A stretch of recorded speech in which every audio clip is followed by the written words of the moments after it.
Ready?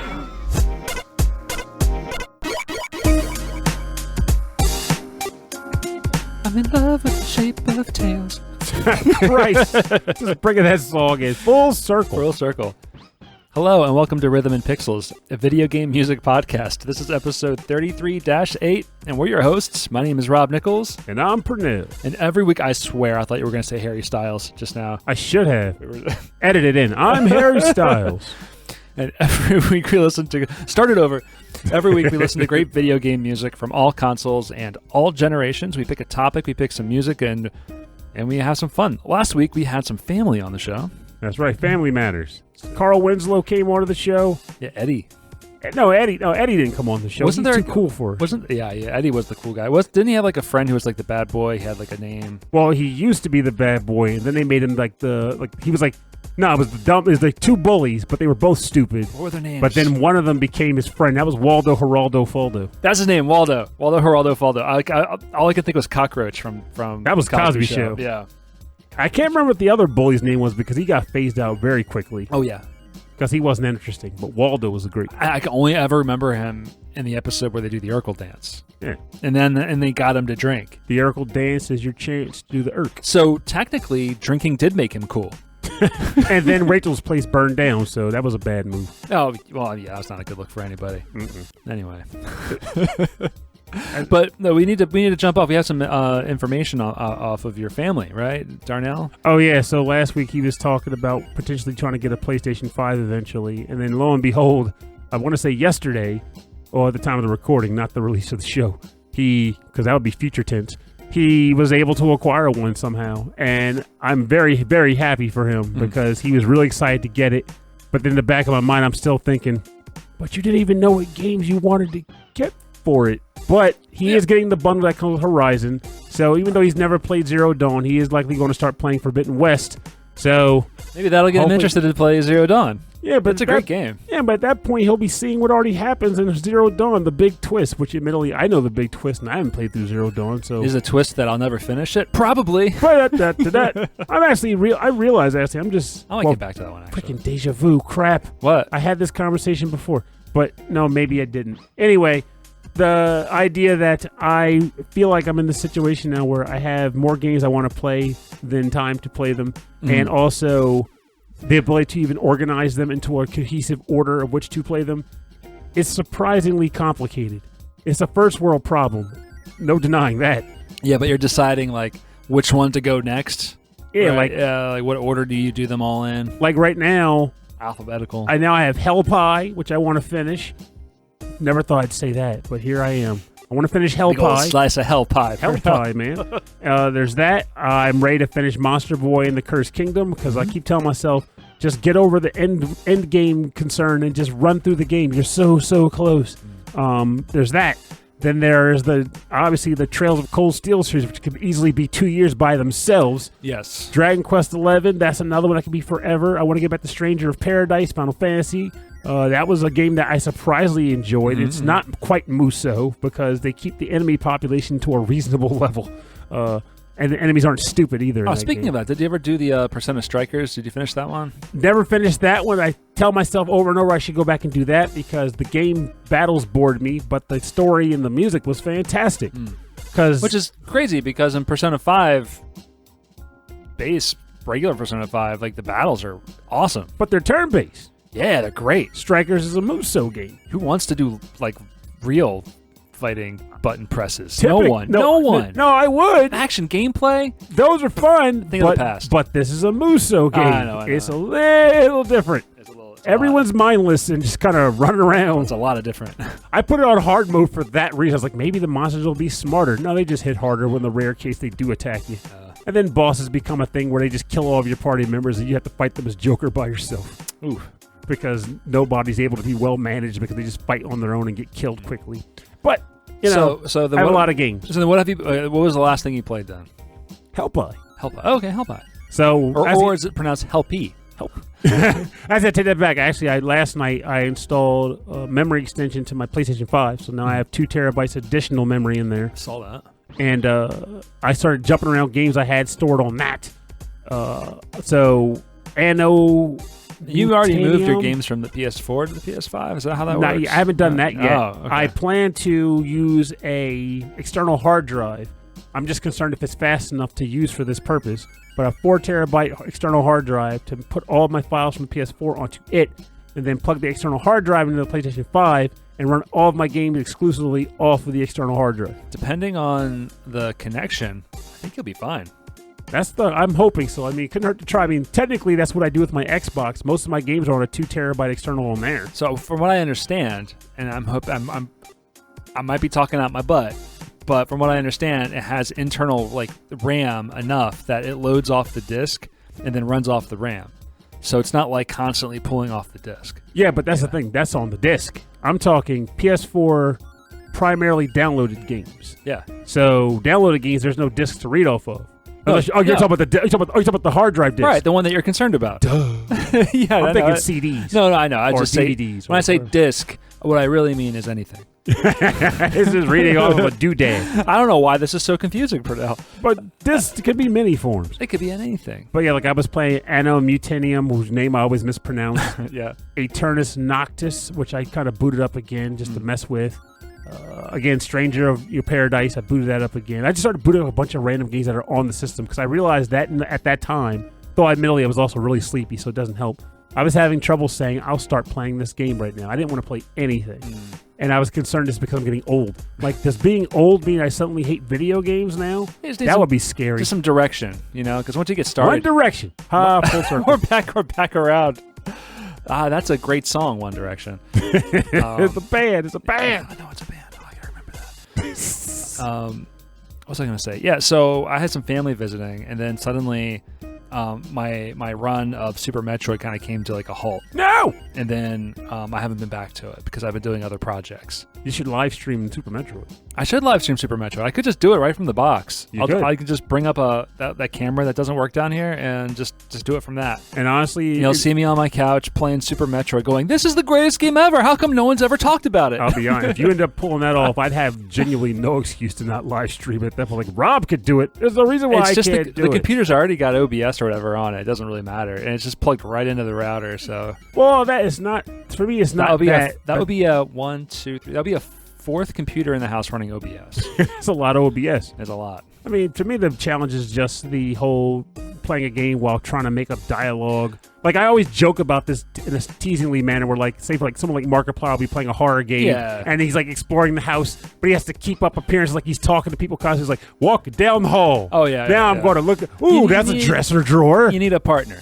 What's in the dresser? Like, you could... I can't see you doing a podcast on your own.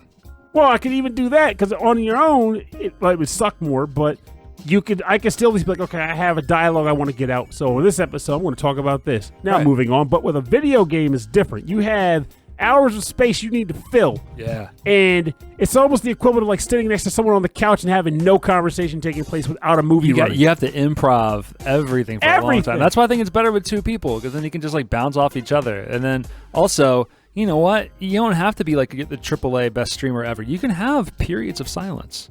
I don't know how that would work. I feel like I'd have that awkward sense of silence. Like, I need to talk more. That's why I wish Matt was like, his kids were like either independent or just as likely to do it. Because I feel like Pernell and Matt play games. There was a thing. That was a good thing. Though we never built up an audience. I feel like that was a good thing. Yeah. And it would have been nice to just kept doing that. Like, hey, let's just play this game. But every once in a while, we'll put something up. But we never had consistency, so you couldn't really build an audience without consistency. Well, anytime we've done it, I've always really enjoyed it. We just got to get doing it. Yeah, it's been. Yeah. We did it twice. We did it twice. It was fun. Yeah, it was definitely fun. But you had to leave early. Like, I gotta go. Like, no, what are you doing? Oh, for that thing, yeah. But then, like, we did it for the podcast. We did this live streams. That time I won at track and field on all the events. I remember that. He crushed me in Kirby Star Golf. Kirby Dream Course is the best. Yeah, Kirby Golf. Hal Laboratory's not revisiting that game is just a blasphemous only event. time it's ever come back was the fan-related game for Game Grumps. So, like, past that, like, there's been nothing. Yeah, like it's such a cool game. Yeah, they screwed the pooch on. It's like, here's another 2D Kirby platform. Like, give me Kirby Golf. They've done Mario can recycle golf over and over again. Granted, they do a lot of weird stuff with Kirby, with the yarn and all that stuff. But at their core, they're still 2D platformers. Yeah. They used to actually do weird stuff with Kirby, and then they stopped. Roll him around on your Game Boy by tilting your Game Boy around. Kirby, tilt and tumble. Okay, so let's make Kirby go this direction. Okay, can't see him anymore. It was a cool thought that it would have been better on a system that had light. Yeah, exactly. Or like maybe the screen was on the gyroscope, so you could keep seeing it. Yeah, that would have been nice. But like, I mean, I'm coming up with like random inventions now. Maybe if you were in the gyroscope, if you were in one of those human gyroscopes, where your arms are. Oh, that's an arcade. That's an arcade machine, which would be really. And you put fun. the screen in front of you, and you're like, okay, make Kirby go up, and you have to like spin around. People throwing up all over the place. You are Kirby. But now they have a freaking Fall Guys Kirby variant coming out. Oh, really? And everybody Kirby balls rolling around eating cake. Fall Guys was fun. I played that for a while. I thought about it, but I'm like, I can't bring myself to do the whole running around on this obstacle course thing. It sounds cool, but just something about it just didn't click for me. Maybe it was the whole purchasable costumes. I say that as I'm preparing to buy download Multiverses. I was happy to just be like the one red guy, just trying his best. Trying to survive. Just doing his best. All right, so this week we are revisiting Sonic the Hedgehog.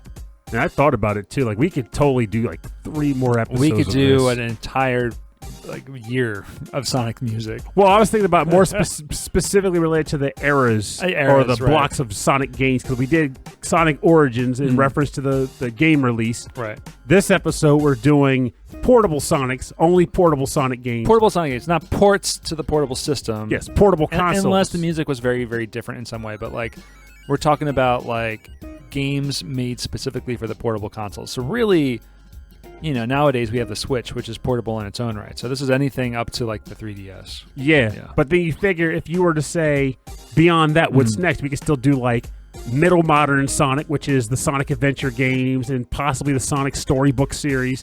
Then you can have the modern Sonic, which would be like Sonic Lost World and Sonic Generations and Sonic Unleashed. The Werehog. Yeah, the Unleashed. And then there's one more after that, which would be like freaking Sonic, attempted modern Sonic, which is like Sonic Forces. Okay. And then attempted modern Sonic. Attempted modern Sonic. Like, we got to get something hybrid Sonic. Hybrid. Yeah. We could do like Sonic fan games, like an entire like week devoted to fan games. The problem is I'd have to go around and play those. Like the only one I've ever played was like after the sequel, and that I think I put the track on the show before. I think so, yeah. It was like Cyan City. That level of music was so good. But this week, it's just the handheld stuff. So we're talking, they used the Game Gear, had a bunch of handheld Sonic games. There was then we went to what? The Game Boy Advance. Nothing until the Game Boy Advance. Yeah, Sonic. So that's the thing. So Sonic had a bit of a dry spell after Sonic Adventure 2.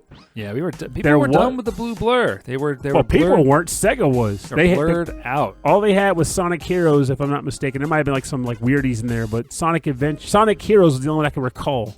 Right. And that game has some problems, despite me liking it. Which came out first, the Dreamcast or the Advance? The Egg. The Dreamcast came out first. It's the Dreamcast. That's what I thought. Okay, I'm just making sure like my timeline in my brain is correct. Mm-hmm. So we got 3D Sonic before we got Sonic Advance. That's correct, because they needed to have some Sonic games in the pipeline, and they weren't being produced. So Dimps came along and said, "I can make good games," and they succeeded. So what was exciting for me then was not that I played them, but the Sonic went back to 2D platforming on the handheld. Yes, after doing a little toe dip into 3D before going into the deep end. Toe dip, nothing. Right. He was submerged. He's submerged, yeah, exactly. He was held down. He was all in the cannon's core and then some. Tails is like, you want more? You want more? Holding his head out. It's like, yeah, I was just thinking the music. That's the air bubble. Yeah, that's the bubble. So yeah, we're going to listen to some awesome handheld Sonic tunes. What do you think? I guess so. I suppose. You suppose? All right, I'm going to start with what we were talking about before the show, and that's going to be Sonic Drift for the Sega Game Gear. I think it was the sequel that got a U.S. release. It was called like Sonic Drift Racing, which is like the sequel, but it's Sonic Drift 2. I think it was just Sonic Drift 2. Just Sonic Drift 2? I don't know. It was hard to tell. I know some of them got ported on like a Sonic collection later. Yeah, you're not talking to the microphone anymore either. Hey, yes I am. The microphone's right there. Man. All right, so here we go. We're going to listen to the track. It's the Starlight course composed by Yayoi Wachi, Sonic Drift for the Game Gear.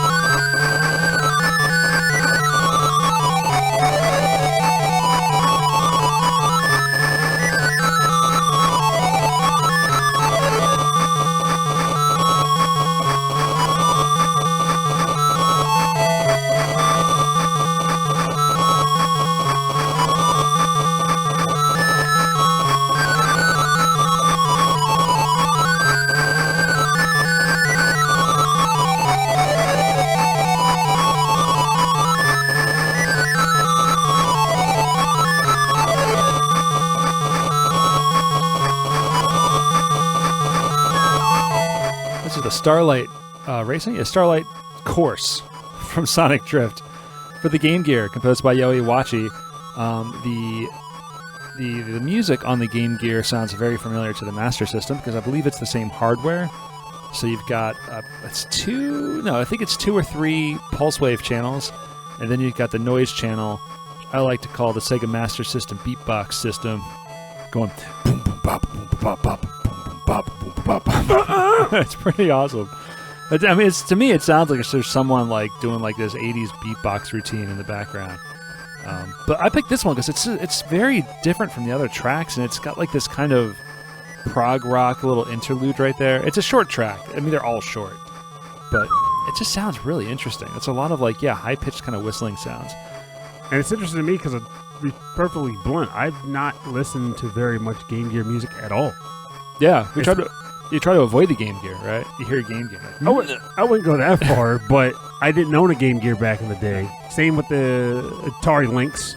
Yeah. I didn't own that, so I had no history with it.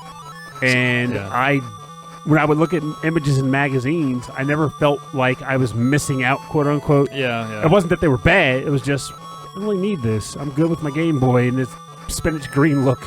Yeah, and it's destroyed the batteries. I had a friend who had a Game Gear, and he lent it to me for a while, and all he had was like the Sonic game that was on it and Columns.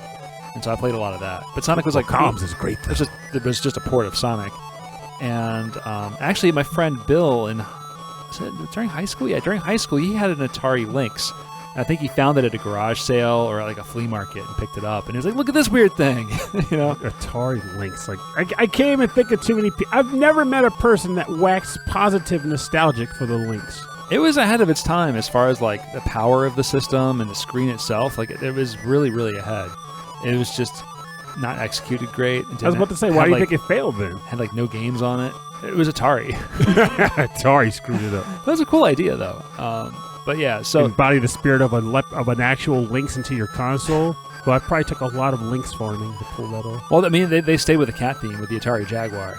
That is true. Yeah, the Atari Jaguar had Rayman, and that's all I cared about. I wonder if they made another system. What would it be? Like the Atari turd. The Atari, I don't know, cat.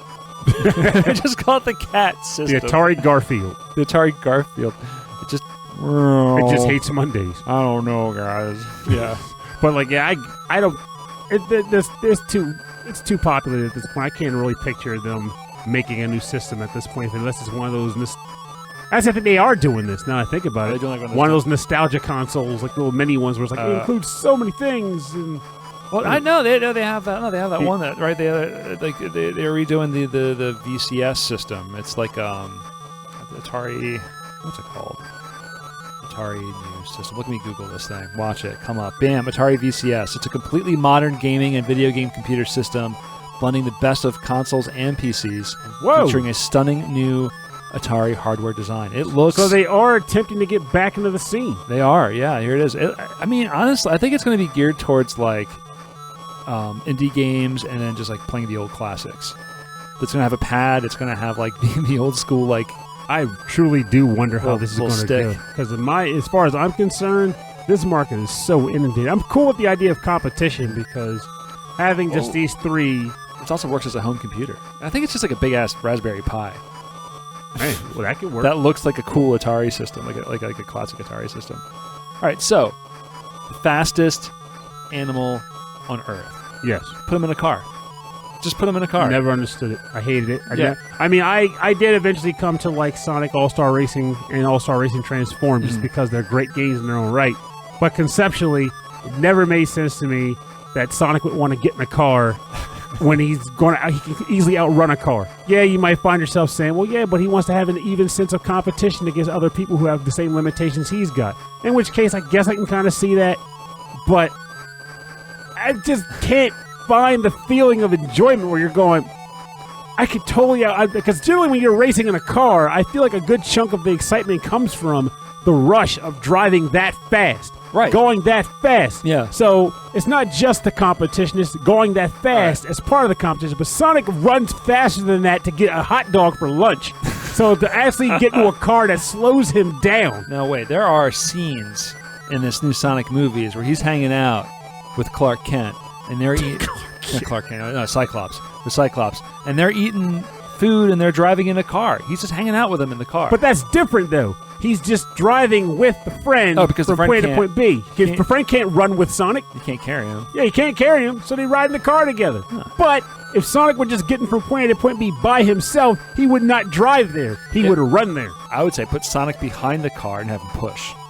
That wouldn't help. He would just rip the car through. He would just tear right through it. And not even just that, but it's like, then we're getting the physics at this point. Like, he does, I mean, he's fast, but he's not that strong. So if he started from point base 0 and started running very fast, he's not going to push the car. If he slammed into the car, he would tear through the car with his whole Sonic Spinball speed bit. I'm not saying, like, put him behind the car and spin dash. I'm saying, like, doing this slow kind of ramp up. He can't ramp up because he still would have to have the ability to push the car. Yeah.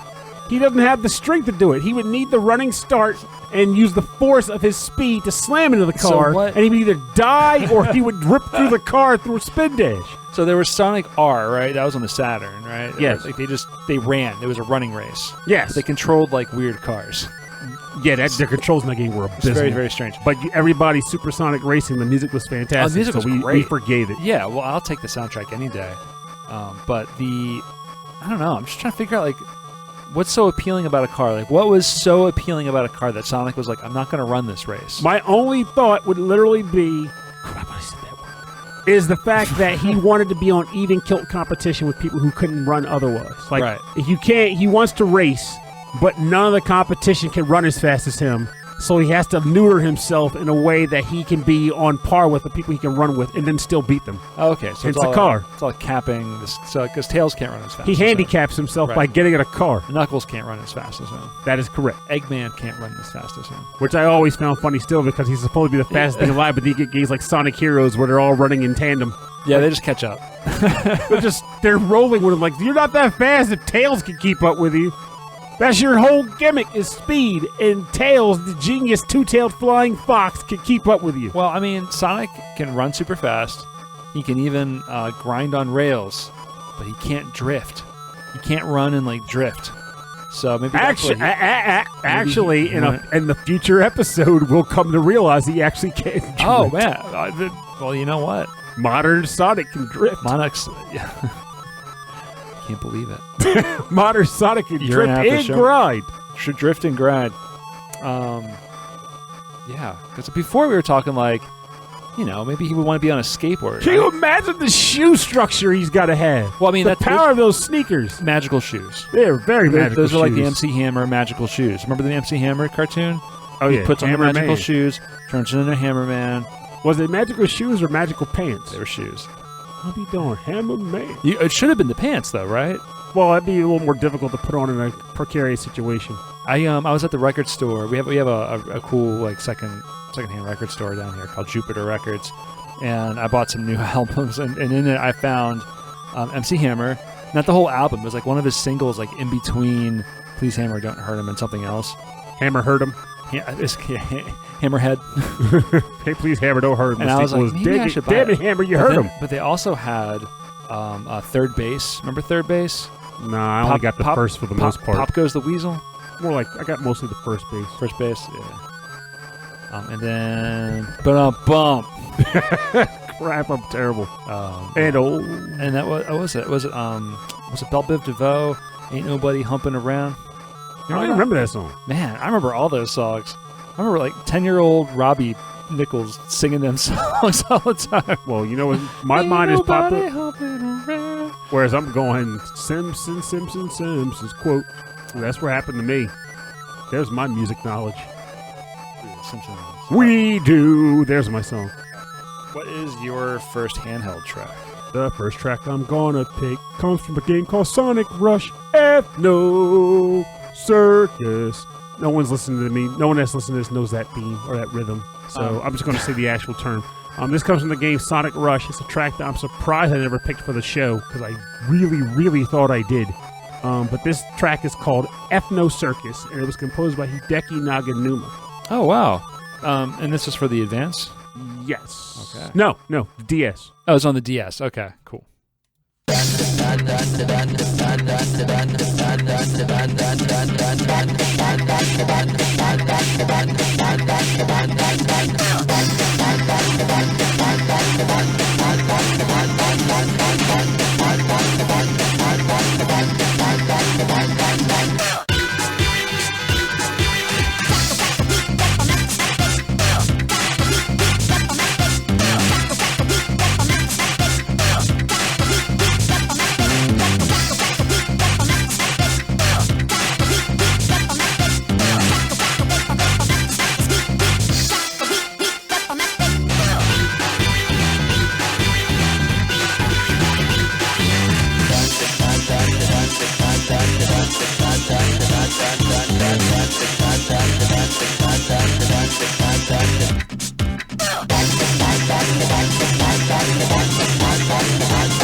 Welcome back. You're listening to Ethno Circus from the game Sonic Rush, released on the Nintendo DS console, composed by Hideki Naganuma. So, this song game is crazy. It's fantastic. It's my favorite track in the game, hands down. It's so awesome. Though, admittedly, that's a hard choice to make because the entire OST is just Did he do the whole thing? sick. The entire thing. Oh, man. So when this game first got released and I bought it, originally I wasn't very comfortable with the OST. Because I felt like it wasn't Sonic, because at the core initially it isn't. Yeah, it's not. It's nothing like any. It's nothing like any of the other games. This is Hideki Naganuma. Like, if you played this, I would know exactly who this was. Yes. Yeah. Now, as I played into it more, I started getting more and more more comfortable with it. But when I got to this stage, just the third area in the game, I was like, yep, this is the one. This is the one that got me in. I'm sold. And again, the OST is just great. Like, I was playing this game last night, actually, and it got me nostalgic for it. But it also reminded me of a few things. So, Sonic Advance had this problem, and I'm positive the Game Gear ones had to have had this problem. And sometimes I even said the Genesis games had this problem. That being that Sonic's trademark is his speed. People want to go fast as Sonic. However, this is also a platformer with hazards, which means there are enemies that are going to be in your way, and spikes and the such. Yeah. But if you're running fast, you might not have time to react because they don't give you enough room on the screen to outright just run that fast and react to things showing up unexpectedly. And very often, like, you're running towards like a wall where there's spikes just pointing directly at you in the first place. Yep. Yeah. So you're going to get screwed. So what this game did, and it pretty much started what people started referring to as the boost, the boost era of Sonic, where he got a boost meter. Whether by doing tricks in the air or by doing tricks while grinding, you could build up tension points. You can use those to do a speed burst. And while bursting, you go much faster, and you blow through any enemies you come across. You just smash through them, which essentially removed the stress and concern of being able to stop and avoid an enemy. You just burn right through. Kind of let you keep your momentum then. Oh, that's cool. Was this a 3D game or no? Side 2D side scroller? So it was a 2DS game, and what they did was they took the screen and stretched it upwards. So you still had the same view going left to right. Yeah, but now you had twice the height range. Rocks could fall from the top screen. You have to be prepared for them to come to the lower screen. Oh, yeah. I mean, they're always doing kind of innovative stuff with the two screens that they have, but that's cool. Yeah. It was a great... We've been playing Sonic on, like, 3:4 ratio screens for decades at this point. So. But whether it's my age or because I got used to playing, modern Sonic on, consoles that could be played on my massive TV, going back to Sonic Rush, I'm like, how was I ever good at this? Because I'm sitting there running around attention. It's like, whoop, I just got bopped by a guy. He just stood there. I don't have time to react. I went back to play Sonic 3, and it was tough. It was really, really tough. But even with that in mind, though, like, the game still very fun. Like, I messed around with this level, which is called Mirage Road. I messed around with Huge Crisis, which is him running across a battleship. And then I messed around a little bit more with, what was it? Altitude Limit, which is basically you, like, on, like, a weird sky base, and you're, like, hang gliding and stuff. It's a really weird level. And it has a track that also plays in the menu, in the options menu, which is kind of funny. But it's such a good track, you don't care. Oh, this is what you need. The dot, see what you don't see. Yeah, he's always doing like this little guitar part right here. He's always doing some interesting sampling of just like guitars he would do, right? But then he would take all these vocal samples, just like snip them all together, like all the stuff in Jet Set Radio.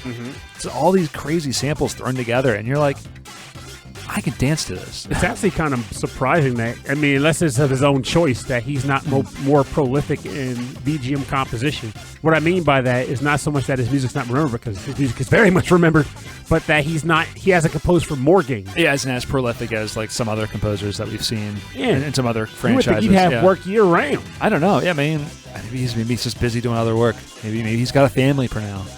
Maybe he drives an Uber on the weekends. He is pretty much a Twitter troll these days. He's got time. That's true. Well, exactly. Like he's got a family. He's like, I can't compose, but I can get on Twitter and mess with people. He's got a Twitter family. I love this. This might be one of my favorite songs of the episode. I like it a lot. It'll come back on the year anniversary. I hope so. All right, so my next track is coming from the game. Oh, my hand's covered in ink. What was I thinking? Uh-oh. Is that me or you? That's all me from this ink pen. I thought maybe I gave you a bad pen. Nah, I'm just bad with clicking pens. All right, the next one is from the game Sonic Battle for the Game Boy Advance. This is composed by Tatsuyuki Maeda, Kenichi Tokoi, and Hideki Kobayashi. We're going to listen to the track Gimme Shelter.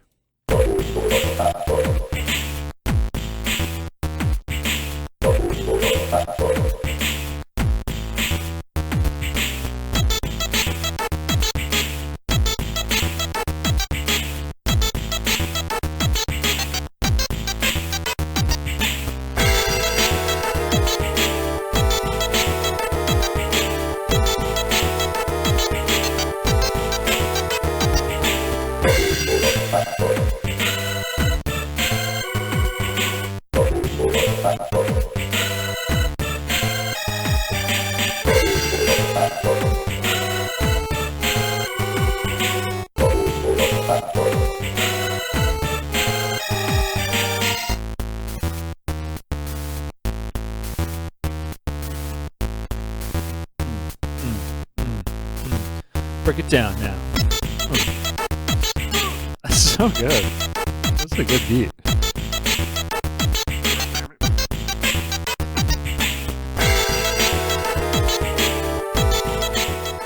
Now you're listening to the track Gimme Shelter. It's just a shot away. From Sonic Battle for the Game Boy Advance, composed by Tatsuyuki Maeda, Kenichi Tokoi, and Hideki Kobayashi.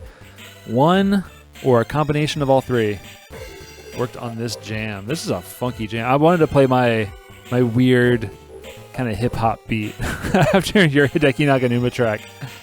Just kind of fits together. Oh. This is one of the games I always kind of wish I'd purchased. It's got like, in all of these games, not all of them, but most of them, like they're introducing like a new character in the Sonic universe. Like, and this one's got, he's like a sniper or something. He looks like a crocodile? No, I think he was already in the franchise. Yeah. He came from Knuckles Chaotix. Oh, did he? Okay. I want to say the guy they introduced was like the little robot guy, Emerald. I'm looking it up. I don't just remember his name. No, I never it's owned the just funny to game. me because like instead of like the Chaos Emeralds, right? So they made the little KOs, or it's CHAO. But his friend is not Emerald; it's Emerald. Emerald. Oh, he's no friend. He's a monster. I don't think I'm trying to confuse by those. Like, I'm looking at this, is that it has silver in it. I thought silver was introduced in Sonic 2006, but maybe I was wrong. Well, if you read the comics, I bet you like they were all introduced at some point, and then they just kept pulling them from the comics. That's possible. And then also, I never played Knuckles Chaotix. I just assume if I see a character I don't recognize, he was in that game. Okay, no, I feel better now. Many. I was seeing an image that just had a bunch of fan versions of the characters, but what's his face is actually not in this. Silver's not in this game. Oh, okay. These are the characters I expected to see in the game. So this makes more sense. Silver was introduced in Sonic 2006. I know way too much about Sonic, but that's okay with me. There's a lot to know. I really don't. I'll say this, though. Like, I think his speed was a big important thing, like a selling point for sure. But I think it was his attitude that really was what he hung his hat on. If he wore a hat. Oh yeah. Well, he wears quills. Also, his quills. They never talk about his quills. He could have shot quills out of his back into things. Well, the thing is, he'd have to turn around to do that. Oh, he's all about going forward. Yeah, but he just flips. Yeah, and anytime he jumps, he can't even do a normal jump. He has to flip. Are you saying? Well, I guess they could have had it so if he was in the air, he could press a button and fire quills out of his back. But then I think it's why he's always wearing cartoon gloves, because he can stab himself. I guess it would make some sense. I don't know. I always understand. I never understood why he doesn't wear goggles. Goggles would be, yeah. He would get like things in his eyes. Yeah, his teeth would be full of bugs. Like, I genuinely love robot bugs. I will admit, I had a problem with like suspending disbelief as I got older, more and more. But this is one of those things I feel like as a kid I still don't even depressing. Oh my God. It's not depressing. That's a fact. We lose our childlike sense of wonder. Yeah, well, I probably had it sooner, but I feel like with Sonic, I kind of always had that vibe where he's running this fast, he's doing these things, And yet, I can't even ride my bike without getting mosquitoes in my eyes. Yeah. This guy's running at the speed of friggin' light or sound. And nothing, he's never like, oh crap, he's all this good. Like, never understood it. I drove to Tennessee once. You should see the state of my car by the time I got there. It was covered in stuff. Yeah, so, but not Sonic, none of that. I guess he gets like wind resist or something. I don't know. Maybe he just burns off of him. He is an eco warrior. I think as he's running at the bugs, he's like saving them so fast you can't even see. Nah, he ain't got time. You ain't got time for that. And he ain't got time. He's got the attitude to do it. Jeez. I don't even want to imagine he's just like constantly flailing his arms in the air like that. I always thought, like, again, like, maybe it's just the era that I grew up with Sonic. Like, to me, Sonic is like the generation, the Gen X mascot. And the fact that, like, we at Too Many Games, there's all these younger people that are like obsessed with Sonic. They love Sonic the Hedgehog. And I'm like, you're all millennials, you know, you're all kids. Like, what's going on? Oh, Sonic persisted, that's why. Yeah, Sonic persists. He's been around, they're still making games, and even the bad games get fans. I want a shirt with him that just says, I will never die. I'll die when my creators let me. You can't kill me. I'm marketable. Yeah, that's true. As long as he can make money. I read an interview with Keanu Reeves. He was at Comic-Con, and he was promoting the next John Wick movie. And they said, you're getting older, and you've already made 4 of these movies, and this will be the 4th one. When are you going to finally decide to stop making these movies? And he says, I'll keep making them as long as they're profitable. Yeah. And I said, man, I love this guy. I also want to say, I remember he said that he wants to play like an old Batman. That'd be great. I would watch that. I thought he was going to play Spike Spiegel in a Cowboy Bebop reboot at some point, ages ago. He could. He could have done that. But he knows he still could. And I'm not blaming the cast on the new series. I'm blaming him. I've never met him, but I'm blaming him. It's Keanu Reeves' fault. That's on the other side of the T-shirt. It's Sonic saying "You can't kill me" in like that kind of weird scripted font that people use like in No Fear T-shirts and like a cross. Yeah, it's Sonic with a cross. It says "You can't kill me," and on the other side it says "I blame Keanu." For what? Yes. Everything, honestly. The pandemic, all of it. Nah, it's Keanu. It's not Keanu. I don't even know who I'd blame. The wolf. The wolf, yeah. There are 2 Keanus inside of you for now. Oh, well, there it is. There it is. That explains everything. One of them did it. All right. I've talked silly enough for a while. All right. What's up? Which is amazing because you have no caffeine in your system. No caffeine. This is pure nickels. I've had some herbal tea and a bottle of water. What's next? All right. So this track comes from the game Sonic Rush Adventure. The track title is called Pirates Island, and it was composed by one or all of these people: Tomoya Ohtani, Seirou, Okamoto, or Mariko Nanba.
Welcome back. You're listening to Pirates Island from the game Sonic Rush Adventure, released on the Nintendo DS. Composed by Tomoya Ohtani, Seirou, Okamoto, and Mariko Nanba. That's a good tune. I love the crazy do-do-do-do. Oh yeah, well, it's Pirates Island. Yeah. It has a very high seas adventure vibe to it, which is kind of what this game does anyway. It's Sonic Rush, essentially, just more Sonic Rush, but they decided to make it sort of a high seas adventure where you befriend a character named Marine. I guess she's a sort of Tanuki, I don't know, or raccoon character. Anyway, she likes pirates. She likes to live in, she lives in a place called Windmill Village, and you, for reasons of the narrative that I don't remember anymore, you start jet skiing between islands, like exploring the ocean and finding new islands to discover. Sometimes being an act like a traditional Sonic stage, sometimes being like hidden like bonus islands that have like gem content, and a few other like areas you can come across. You need to find actual materials to build up your village and also improve the power of your ship. Everybody's supersonic crafting. They are crafting. You are very much crafting in a Sonic game in this case. Different areas give you different resources. So, for example, if you go to the Plant Kingdom, you might be able to find green gems there. So you got to redo the Plant Kingdom until you get enough green gems or whatever. So there's a lot to do. Surprisingly, it sounds like it, but I don't think there is. Are you just grinding through the stages to earn more materials? Yeah. But the levels, track is long. It's a long track. Oh, the levels themselves are still just as fun as they always have been. This level I thought was always pretty good, which is why it kind of came to mind immediately to play this on the episode, because this level, it's a very weird stage in that this is the last level in Sonic Rush Adventure.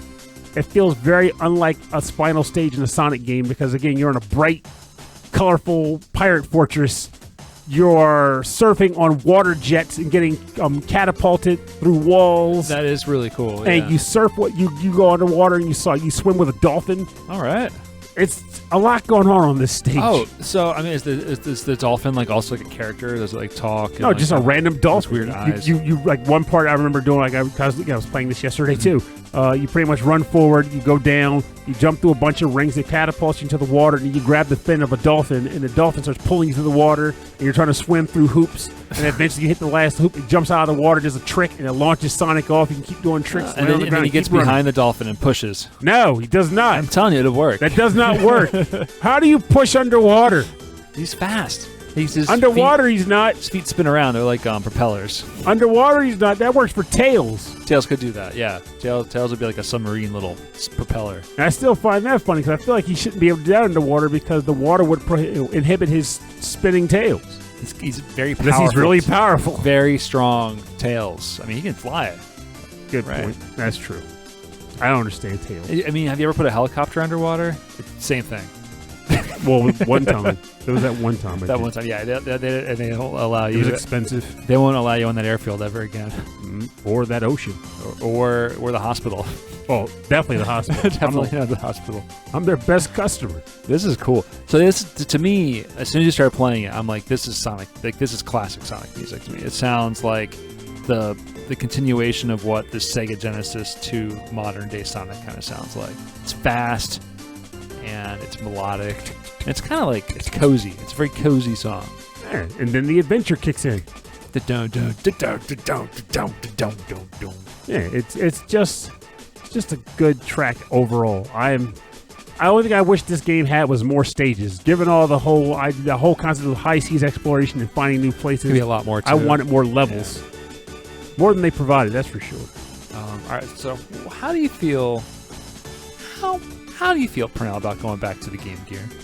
Hate it. All right, we're gonna listen to Triple Trouble for the Sega Game. I don't know how you feel about the Sega Game Gear. You just battery can't stand it. Yeah, exactly. You just hundreds and hundreds of dollars in batteries gone. Just gone. Just gone. We're going to listen to the track Sunset Park Zone, Act 3 from Sonic the Hedgehog, Triple Trouble. Triple Trouble, that's fun to say. For the Sega Game Gear, composed by, we don't have the full name because they didn't list the full names at the credits of the game. Kaoto from Sonic the Hedgehog, Triple Trouble.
You're listening to the track Sunset Park Zone Act 3 from Sonic the Hedgehog Triple Trouble for the Sega Game Gear, composed by the artist Kaoto, at least the pseudonym or aka alias Kaoto. I'm watching a little bit of the playthrough on YouTube. I always loved how at the end of the classic Sonic games, it wasn't like, it didn't say, oh, finished, you get this many rings, this is your time. But it was always, Sonic got through Act 1. Sonic, Sonic survived Act 2. I think the wording is very funny to me. Got through it. He did got through. Sonic got through therapy, Act 1. What would therapy Sonic, Act 2 be? Sonic got through traffic. Actually, he would outpace traffic. He would, because traffic gets through him. Because as we talked, he wouldn't be driving unless he was. Well, he'd be running just like motorcycles when they just cut through lanes. Or he to run fast, he needs a license. Before he could get his license, so he got a car. Who's going to tell him to go get a license? You got to catch him first. You got to catch him. He's not going to be a fugitive, though. I mean, he does have attitude. He has to have the attitude to not do that. All he has to do is stop at 5 robberies in 30 seconds, and bam, he's covered. Anyway. I got sidetracked looking at Garbage Pail Kids over here, so I'm like, oh really? Hey, I'm trying to find the new Garbage Pail Kids at the store. It's such crap. It really is. The idea of chase cards and only certain stores sell certain boxes, and the fact that I have to go to Walmart to get them, and I hate shopping at Walmart. So I was like, well, guy was like, why do you not like Walmart? I'm not even going to answer that. I just want you to know I don't want to go looking for these cards, but I'm gonna, because I like Garbage Pail Kids too much to not look for them. So. You'll find them. You'll find them. Here's the hoping. Now I'm sitting here looking at this game on your screen too. I'm like, yep, this looks. It's tough. Sonic. First of all, it looks fantastic for 8-bit Sonic on the Game Gear. It is a tiny screen. Yeah, I have trouble imagining people playing these games well. But then again, I can't say that so much because I was able to play them well at a time anyway. I just don't know how I did it. They're tough. I mean, you can hardly see in front of you. Now, the camera, what they were able to do with the camera, because the screen was so small, you can't see that far in front of you or behind you. And they made him pretty large. The sprite character for Sonic takes up maybe like an eighth of the screen almost. Maybe not quite an eighth, but... all the sprites are fairly large. Pretty large. So maybe maybe it's a matter of like, he has the ability to go fast, but it's like an illusion of how fast he's actually going. Like he's going at a pace where it's actually possible to keep up with what he's doing on the screen. Yeah, it does move a little bit slower, but everything is there. The physics is there, like the animation is there, and this music is really cool. I really liked how this song actually sounds a lot more like Ninja Gaiden than Sonic the Hedgehog. I can kind of see this being a Ninja Gaiden 1. Yeah, but it's pretty cool. Again, it's got that kind of cool noise channel doing that kind of military beatboxy rhythm in the background. I really like it. I think this is probably the most Game Gear music we've ever played on the show. Maybe we should do a Game Gear episode topic one day.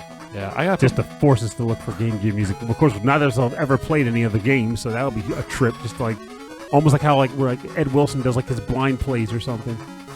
Well, I need to put more Game Gear music on our YouTube channel, so maybe I'll just start with just all the Sonic music. There you go. That'll be a hit. Title, whatever that level was called. Title Tempest or Title Forest. Title Panic. Title 4. Title Forest. I mean, that sounds like a Sonic level. It does. All right. What's your... Water Chasm. Water Chasm? Hydrosity. That's the name, darn it. It's Hydrosity. It is. It will be Hydrosity. No one can tell me it would be Hydro City if there was a space between Hydro and City. My man. Yeah, that's exactly. right. There's no space. I don't even care if they ran out of space on the screen. It's Hydrosity. Yeah. Spring Hill Zone is a spring space hill. I could say it's Hydrosity. Hydroxide. Hydroxide. All right, what's your next track? All right, his actually going to come from a game that I've never played. It's just sitting in my shelf. You're playing it fast and loose like I do. Oh yeah, this is very much fast and loose. I bought the game and never booted it up. Sure. This comes from the game Sonic Chronicles: The Dark Brotherhood, released on the Nintendo DS. That's the craziest. Hey, Sonic Adventure, Sonic Drifting, The Dark Brotherhood. There was going to be a chronicle. They want to chronicle Sonic's adventures. Oh my god! They only did one though. This is the fourth battle theme for the game, and it is composed by Richard Jacques. Ooh, okay. Yeah, classic Sega. This is going to be good. Looking forward to it. It is not classic at all, but you'll find out.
Welcome back. You're listening to Battle 4 from the game Sonic Chronicles, The Dark Brotherhood, released on the Nintendo DS, composed by Richard Jacques. So Sonic's out of the platforming world. He's not 2D platforming. He's not Supersonic Racing. He is RPG turn-based battling? That is correct. Wow. So this is one of those games that probably should have gone on my playlist list ages ago because I bought it when it came out. I was very intrigued by the idea this is a Sonic RPG, and I never opened it up. I never started it. And I didn't have time to really get started on it before the episode because, Hell Pie and everything. But I would like to try it. It is turn-based combat with button inputs to get timing right for more damage with your attacks. And if I'm not mistaken with the narrative, you fight aliens in this game. There's no Dr. Robotnik. Okay. He is officially out of the picture. Maybe he comes up as a supporting character or something, though, because, Robotnik wants to take over the world. Aliens can't have it. It's his world to take over. That is interesting. This is very, very interesting. It reminds me of Mario RPG in that you're selecting, I'm going to do a spin dash against him. You're doing Sonic type stuff. Well, okay, that's called an axe kick right there. Well, Sonic's doing an axe kick. But it makes sense. When Super Mario RPG became a thing, nobody really knew what they were going to do with that. Well, what does Mario do? He jumps. Well, the UI. And he uses his power-ups. This looks like a decent RPG. It's turn-based, but then you're using the dual screens to have all of your stats on the other screen. So all of the fun action is shown on one screen, while the stats are on the other. And it shows you an order, so you can plan out tactically who's going to fight next and who's doing what next.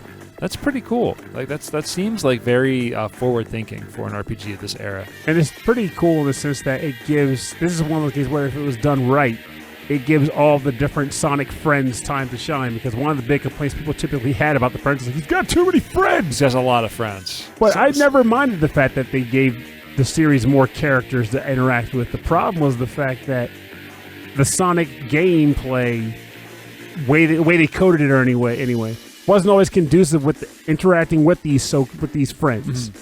Sonic Advance 3 did a good job with them, where they had the tag team system, and they pretty much all worked in fairly similar ways. The heroes, they all kind of work together too, right? Yeah, Heroes had that weird 3-man team system. Yeah. Where you had the speed player, the power player, and the flight player. But they were definitely trying something different there, but having them all together and using them, right? Mm-hmm. Yeah. But yeah, personally, I thought Heroes was even fun. It was just it needed to stay in the oven a little longer. Had to bake a little bit, just a little soft. Cookie was a little soft. It was a little soft, all right. But yeah, clipping and just jumping through vines in the Frog Forest level. It was just but with a turn-based RPG, you're definitely going to have time with every character. Yes. Yeah, which is kind of cool. I still have memories of buying Sonic Heroes on the GameCube, being so excited for it because I liked the idea behind it. And I took it out to Chicago to hang out with some friends while I was out there on a trip. And we were at a party, and I was playing it in the basement trying to show everybody how awesome Sonic Heroes was. And as more and more glitches would show up on the screen and things would just clips and like this game is not good. Like, no, it is good. See, this is the part where Tails carries everybody in the power plant, and it is really cool. The music's great. And when I got to the Frog Force, I was like, I have to suck it up. This is a pain. This is a pain. This is a problem. Here. Like when they were, my friend was like, "You're literally clipping through the vines while trying to swing away from the gator. Like you're dying because of glitches." I'm like, yeah, but but Sonic. Sega's do. They're trying. Terrible. They're trying really hard. They're trying. This is terrible. But Egg Fleet is still the level. Every once in a blue moon, I will boot that game up just to do the Egg Fleet stage, and then I'll turn it right back off. Yeah. Oh, sorry, Egg Fleet and Power Plant. There we go. I don't think they QA'd all of that game. I think they gave the QA team a day off. They rushed the game. They Sonic to make that money. They Sonic rushed it. There you go. They Sonic rushed Adventure, dude. But I like the sound of the song. It sounds to me more like a Persona, like mid-boss music, which is cool. Well, I wouldn't be surprised if this is a boss theme in the game, so that's a nice connection. Yeah, it probably is. Both published by Sega, so oh, what do you know? Yeah, it's very. Well, no, sorry, published by Atlas. Atlas, but Sega owns Atlas, so. No, what do you know? But Richard Jacques did a lot of music for Sega, especially on the Dreamcast era. So that makes sense to me to see his name attached to it. Richard Jacques. All right, so we're going to turn this track down, this bumpin' tune. I said bumpin'. Going to get into one axle kick. No, we're not bumping around. We're turning this track down, and we're getting into Axe Kick, the bonus round. Bonus round. The bonus round is where we play covers, remixes, and arrangements on our theme. I'm actually going to play more music from original music from a game, because this is the game Sonic Spinball Party for the Game Boy Advance, which is just a pinball game with themed boards. But it's also a party. It's also a party. So in Sonic Spinball, it was on the Genesis, like Sonic is the ball, right? And you're shooting him around. Sonic Spinball Party, no, you have like a silver pinball ball. it's just a silver pinball. That's all it is. And there's different themed boards. And as you play through the game, there's like a Robotnik board. There's a Tails board. And then it gets crazy. There's a Samba de Amigo board. And then further into the game, there is a Phantasy Star Online board. Really? And so we're going to listen to music from that. So this is, it's music from Phantasy Star Online, but then arranged to be like kind of Sonic-y for the game by Tatsuyuki Maeda, Teruhiko Nakagawa, and Yutaka Minobe. They were credited in the game as the sound creators, so I don't know who did what. So the track title officially called Phantasy Star Online, but Sonic-y for the game. It's just Phantasy Star Online. That's what we're calling it. From Sonic Spinball Party for the Game Boy Advance.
Listening to the Phantasy Star Online board from the game Sonic Spinball Party for the Game Boy Advance.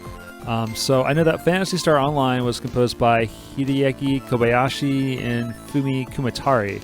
And so now it's arranged by Tatsuyuki Maeda, Teruhiko Nakagawa, and Yutaka Minobe.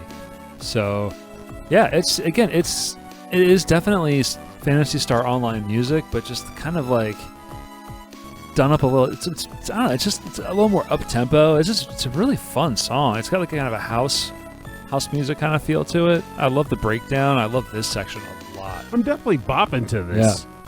Yeah. It's a solid track. It's more. It's hard to say for me to feel like it's Sonic-y per se. It's just, but it is lighter. Yeah, it's lighter. I feel like that kind of sound like the. Let me take that back. Like, I'll take that back. That vibe does give me a Sonic Advance feel. Yeah. Because you were listening to Sonic Advance earlier, so yeah. Right. Yeah. It's got a little bit of that feel to it, but then right here is definitely Phantasy Star Online. You know. But yeah, you got to play a Sonic Advance game on an emulator if you need to, just out of curiosity. See what you I should give it a shot. I haven't been able to find ROMs. I mean, games. I should borrow yours. I mean, technically, that is a. I mean, I own it, so whatever. I should get into it. All right. So, what did you find? All right. So this is actually a cover by someone that I'm learning about for the first time, but it's a good cover, so I was cool with it.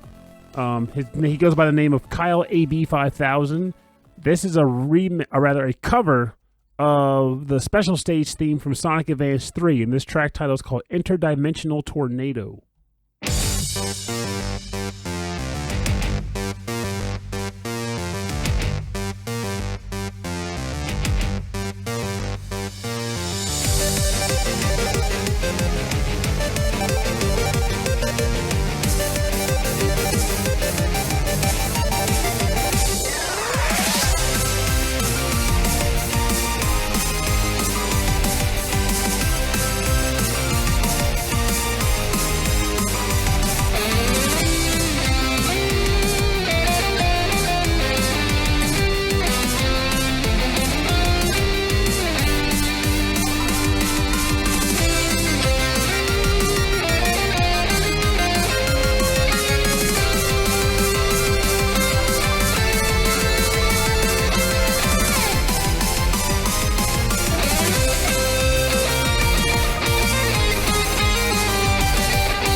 Yeah. You jump in the air and punch the sky. That's how it feels, yeah. You were just listening to Interdimensional Tornado, a cover from the game Sonic Advance 3, done by Kyle AB5000. I was very happy with this. I was close to choosing a Ga Metal track, and as good as Ga Metal is, I found myself thinking, I should not just gravitate towards my common loves in this thing. I should start looking for some other artists and see what they can do. Like, the fact that he's covering all this music that you like already, it means that you have like a very similar taste in music. He did Chaos Angel from Sonic Advance 3. Nobody did Sonic Advance 3 like that, except for Kyle. So I was like, yeah, I'm happy. Let's do this. I want to hear what he did. And sure enough, this was not a consolation by any means. This is good. That's very good. You picked a really good one. I liked how it was how Sonic-y it was and fast it was. Mm-hmm. Very clean. Energetic. Yeah, very energetic. Very, very good. Do you know anything else about Kyle AB 5000? I know I want to learn more about if he's done other stuff. Yeah, so I only came across him while looking for this track. So, well, I don't know. I think it's the same person. He's young. His name is Kyle Brook. Mm-hmm. At least same guy. At least he was young when he made the YouTube page. But yeah, from the UK. Good on him. I like him a lot. For more information on the artists in the bonus round, go to rhythmandpixels.com. We'll have links to his Bandcamp, his YouTube, everywhere you can get his music, and TikTok, and support the artist.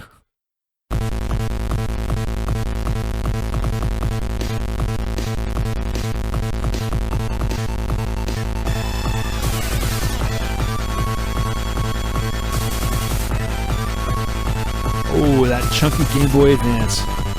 You're listening to music from Sonic Advance 2. Sonic Events. I was going to say Adventure. Sonic Advance 2 for the Game Boy Advance. And also, thanks for joining us on episode 33-8. We're closing in on the end of World 33.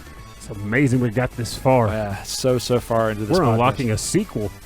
Wow, this song is just real crunchy. I came close. I was going to originally pick this as a normal track, but I wonder, would I have ever gotten around to picking it again, considering that I never even played Ethno Circus on the show, and I thought I played it eons ago, but I couldn't find it on any of our documentation, so I'm like, well, I must have missed it. I think we did a Hideki Naganuma episode with Ed Wilson on his show, the VG Embassy. We never played any of that music. Who knows, maybe we played it then. On his show, yeah. That happens sometimes. I get mixed up on other sister podcasts that we've been on. Ethno Circus is a bop that actually all of this is probably my favorite track along with Ice Paradise in Sonic Advance 2. These games are extremely underrated. It's just a shame that the music is so compressed. No, I'm one of the rare people who feels this way. There's something about the way it sounds on that hardware. I like this compressed sound. Don't get me wrong. Maybe it could be better if it wasn't compressed. I don't know, but it sounded good on the compressed state too. I don't know. They're using so many sounds that just sound like static to me, and I think maybe it has to do with some of the. Think of it like when people listen to records and they go, "It sounds so much better with the crackle." Okay, that's different, right? It's not. Anyway, it's just the sound. It's just a little extra. That's a little extra noise. This is like. Okay, you know what? That's true. I'm gonna give it to you because I do like the nostalgia of hearing the crackle and the needle hitting the record, and there's some imperfection to it. You can like the sound. You can appreciate the imperfection of compressed the noise music. And the compression of this stuff. Yeah, I get that. I totally get that. This one's a little rough for me, though. It's a little harsh. This one, I wasn't expecting this much. This is I think it's the percussion. I think there's a lot of percussion. But yeah, I think we'll do some more Sonic music maybe before the summer's over. The summer of Sonic. Yeah, because then I guess what would the next phase be? Last year was the summer of 16-bit. This will be our summer of Sonic. Summer of Sonic. Well, the July of Sonic. Well, I guess August now. Yeah. So I guess it is the summer of Sonic. Well, our next episode, our next released episode next week will be the Masters of VGM Patreon edition. So for our listeners, can submit tracks. That's, I guess, tomorrow is when we're recording the episode. If you listen to this episode as it's come out on Thursday. Episode comes out Wednesday. We're recording on Thursday. But all listeners, you can always submit track suggestions to us for the Patreon episodes. It's only restricted to Patreon members to view the episode with us, to view the recording. Yes, but all listeners are welcome. Yeah, I think it'd be fun to get more submissions too. It's nice to hear. It'd be nice to say some interesting random names on the show. Like this comes from Wacky Tobacky 54. Yeah, this comes from No Scope 420. MLG Gaming. Yeah, if you have some crazy name, we'll say the whole thing. I'll make up one for you. If you do have a track suggestion for a future episode, no matter what the episode, or a topic suggestion, or any other suggestion, the best way to get a hold of us is over email. rhythmandpixels@hotmail.com. And I'm going to keep our Hotmail until it's dead in the water. I still thought that was amazing. You guys still use Hotmail? I should have thought that he was using a rag on us on that. But we That's do. so 1990s. And I own the domain. I own the domain for the website. What's that website, Pernell? RhythmandPixels.com. I do. At Hotmail. It's owned by Hotmail, a subsidiary of Spumco. And the full track listing is there. The access to all of our episodes is there. Our podcast feed only goes back so far. So if you want to listen to Rhythm and Pixels Babies, go to rhythmandpixels.com. We have everything there. We also have a link. Make your dreams come true. We sound so young. I want to make a joke about how our voices changed, but I think they have. They probably have. Oh, for sure. Yeah, definitely for sure. Our episodes were definitely shorter in the beginning. I try to say the word like barely less. Barely less. But I don't know, sometimes I don't. Whatever. So definitely check out the website. At the top of the website, there is a link to Discord. So if you want to check out our Discord server, where there's a lot of people hanging out talking about games and game music, go to our Discord server. It's right there. The link is at the very top of the website. And if you want to support the show, the best thing you can do is tell people about it. Tell your friends. Hit the subscribe button on whatever platform you're on. Or you can go to Patreon, patreon.com/rhythmandpixels, where you can get cool stuff like stickers and mugs and t-shirts that are all exclusive to the Patreon. You get access to a monthly live stream that we record once a month, which is going to be our next episode. And there's a bunch of also some new additional content like the live show from Too Many Games. There's prequel episodes, especially tons of them from during the pandemic, the beginning of the pandemic, and episode 0 is on there. There's a lot of ephemera that you can get to on the Patreon. And we'd like to thank all of our Patreon members who are at the highest tiers at the end of every episode. So I want to thank Brooke, thank you, and Frankly Zappa, thank you. You two are number 1. Except for Number 1. The Patreon member number 1. Thank you very much, number 1. And then also, not to be outdone, GameFan44, Kristen. Thank you very much, Kristen. Mike Myers, that's 2 names. So that's pretty good, 2.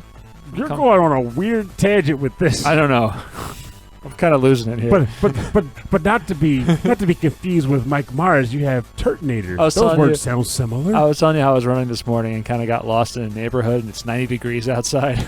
A little dehydrated. Yes, running right now is brutal. It's tough. Thank you very much, Turionator, Ulf Person, Fashion 8060. Ooh, more numbers. Alex Messenger from AVGM Journey. I think he celebrated a birthday pretty recently. Today. Is it today? Mm-hmm. Well, today as we record, last week. Release. But happy belated birthday, Alex. We'll send you something in the mail. It's a gift from Pernell. Pernell sent something in the mail. What? Poppycock. I don't know. We're adults. Just give him money. Send him a check. Give him a check. Thank you, Andreas Milberg, Brian Pitt, Cameron Worma, Carlos, Kung Fu Carlito from the Heroes 3 podcast, Chris Tienerson, Chris Weisner, a.k.a. Musashi219. The wise guy. Christopher Senstrom, Chuck Kowalski, Davey Cakes, David Taylor, Enchilada Riggle, Harold Howard, Triple Jeff, Justin Schneider. Try, Jeff. Just try harder, Jeff. No, he tries plenty. He's good. Justin Schneider from XVGM Radio, Keith Shusterman, Martyrus, host of the Re-VGM podcast, Michael Bridgewater, Rage Cage, host of the VG Emporium podcast, Reinhard Zelkova, Romancing Sagat, 81, Sleepy S'more, Steve Miller, Taco, Ed Wilson from the VG Embassy, and Zach Thornbach. Thank you all so much. The VG Embassy is also another podcast that you can find out there.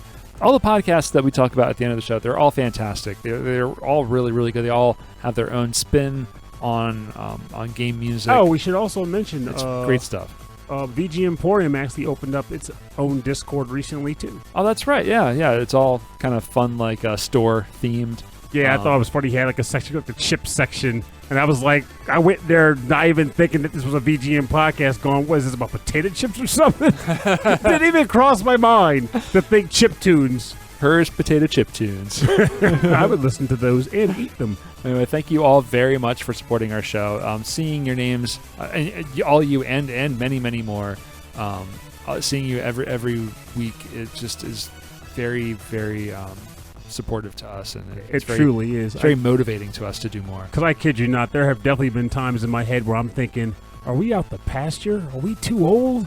Can we keep in mind, in a few months, it'll have been, I want to say 7 years. Yeah, 7 years. In And November. I found myself thinking, I was like, are we out of season? Do people listen anymore? And I'm like, but no, because keep in mind the concept is still fun to record, so that's all I care about. But deep down, I do find myself questioning: do people still listen? And yet, then we have a Patreon. That says plenty. Nope, the children are wrong. Am I out of touch? Am I so out of touch? Anyway, it's definitely. I think that too. Sometimes like, should we pivot to a video medium? I like doing audio. I'm a radio person. I used to do a radio show in high school. At W. What are we going to do on a video? We're going to balance plates? Yeah, I don't know. Play games. I mean, hello, my baby. Hello, my honey. Please listen to our show. What will we do? I don't know. That's what it's. I mean, what you're talking about is probably what we would end up doing. It's the Robin Purnell Variety Hour. I'll get out the acoustic guitar, which I don't know how to play, and you'll get the harmonica, which you probably don't know how to play. Well, fine. I know you got one relative out there that's like a script writer or something. We can get them to write us some episodes, content. Yeah. Episodic. Hi, Rob. I'm home. Purnell, line. What's my line? Well, let me draw it real quick. Hang on a second. Oh my gosh. Anyway, thanks everyone for listening to the show. My name is Rob Nichols. And I'm Purnell. Harry You're Styles. sleepy. Harry Styles, the time has passed. We're not talking about whatever he's related to anymore. He's in love with the potato chip. All right, thanks everyone for listening to the show. We'll see you next week. And remember, Sonic goes fast because he's got to go fast for them chili dogs. But as much as life tries to pressures us to go as quickly as possible, get to the next best thing, let's honestly think about that for a second and slow down a little bit more. Time is flying the heck by. We don't need to fly with it, though we kind of do, because if you stop, you're dead. But you don't need to feel the pressure of the pace of life as much as it wants us to. Take your time, smell the roses, embrace the sky. Just stare up into the sky and appreciate the fact that it is there to be stared at. Sniff the grass. Don't step on an ant. Just live in the moment, because you'll get to a point in your life where you'll find yourself realizing that those boring Sundays were probably some of the best Sundays of your life. Don't speed run your life. Don't speed run your life. You only get one shot at it, and ain't nobody going for the high score here. Well, some people are. They're billionaires. Anyway, enough of that. It's growing on me. It's growing It's on a me. good song. Yeah, it's good. Hot Crater. Check it and see.